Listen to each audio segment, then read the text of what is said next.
रात का वक्त था। एक बड़ा बिल्कुल सुनसान वेयर हाउस खड़ा था।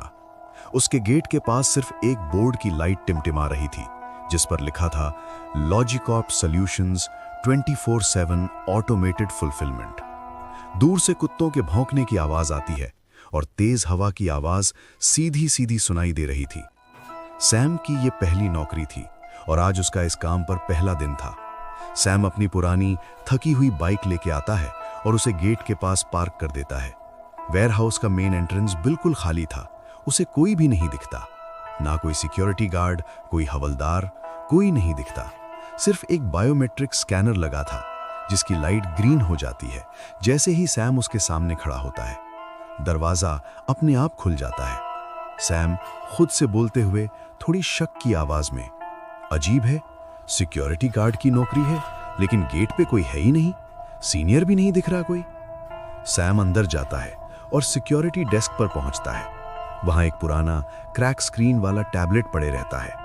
वो सीट पर बैठ जाता है। Security desk / control room.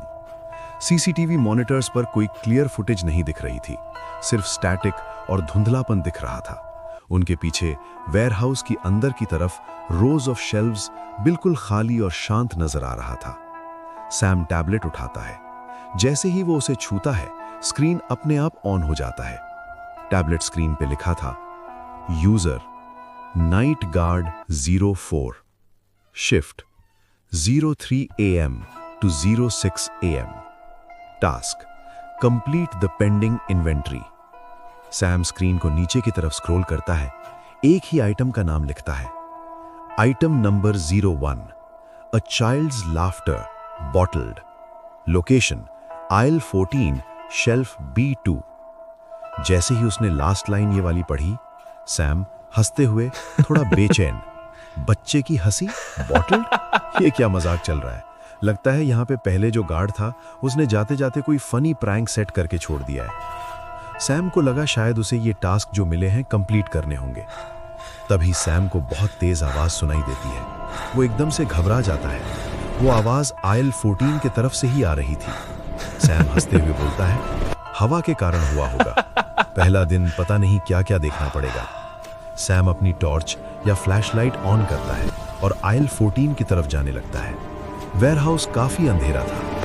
सिर्फ सैम की फ्लैशलाइट की तेज बीम दिख रही थी जो अंधेरे को चीर रही थी। सैम चलना शुरू करता है, पहले आइटम की तलाश में। उसके बूट्स की आवाज थप खप पूरे खाली हॉल में गूंजती है।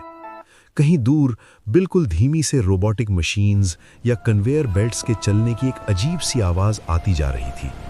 सैम आखिर आयल 14 पर पहुंच जाता है। शेल्फ B2 पर बहुत ही ढूंढ सांड के बाद वो एक अजीब सा उसे पुराने जमाने का कांच का जार देखता है। उस जार पर मोटी धूल जमी हुई थी। ओके, तो ये रहा वो प्रैंक आइटम। अभी सैम आयल 14 पर है। सैम जार को उठाने के लिए हाथ बढ़ाता है। जैसे ही उसकी उंगलियां कांच के जार को छूती हैं, एकदम सारा ऑडियो, सारी आवाजें बंद हो जाती हैं। एकदम से सन्नाटा छा जाता है। वो जार उठा लेता है। जार के अंदर कुछ नहीं दिखता, बिल्कुल खाली लगता है, जैसे सिर्फ हवा भरी हो। अचानक जार सैम के हाथ में तेज तेज वाइब्रेट करने लगता है। साथ ही सैम की फ्लैशलाइट फ्लिक करने लगती है, टिमटिमाती है। फिर जार के अंदर से एकदम से एक बिल्कुल मासूम बच्चे की खिलखिलाकर हंसने की आवाज आती है। पहले बहुत धीमी, जैसे कोने से, फिर एकदम तेज हो जाती है, जैसे कोई उसके कान के बिल्कुल पास हंस रहा हो। सैम घबरा कर, डर के, क्या ये क्या है? सैम इतना डर जाता है कि वो जार हाथ से गिराने ही वाला होता है कि तभी पूरे वेयरहाउस की सारी लाइट्स एक झटके में बिल्कुल ऑफ हो जाती हैं। सिर्फ काला अंधेरा रह जाता है।